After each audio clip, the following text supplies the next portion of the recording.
কখনো কখনো আমাদের কাছে কিছু ভ্যালুস থাকে যেটা টেক্সট ফরম্যাটে থাকে, আর এটার যদি আমরা সাম করতে চাই তাহলে আমরা করতে পারবো না, কারণ এটা টেক্সট ফরম্যাটে আছে। তো এটাকে আমরা কিভাবে নাম্বার ফরম্যাটে কনভার্ট করতে পারি সেটাই আজকে শিখবো। তো তার জন্য দুটো মেথড আমি দেখাবো আজকে। প্রথম মেথডটা হচ্ছে, যদি এই ডেটাটাকে আমি সিলেক্ট করি তাহলে এইখানে এই যে অপশানটা আসছে এটা ড্রপডাউনে আমি ক্লিক করব, তারপরে আমি করে দেবো কনভার্ট টু নাম্বার। তাহলে আমরা দেখতে পাবো যে সবগুলো নাম্বারে কনভার্ট হয়ে গেছে এবং এখানে টোটালটাও চলে এসছে।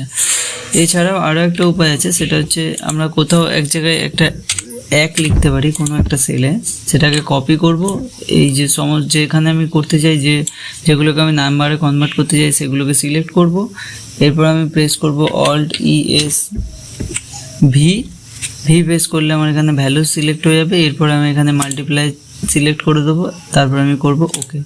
সেটা করলেও আমাদের এখানে এগুলো নাম্বারে কনভার্ট হয়ে যাবে এবং এখানে টোটালটাও চলে আসবে।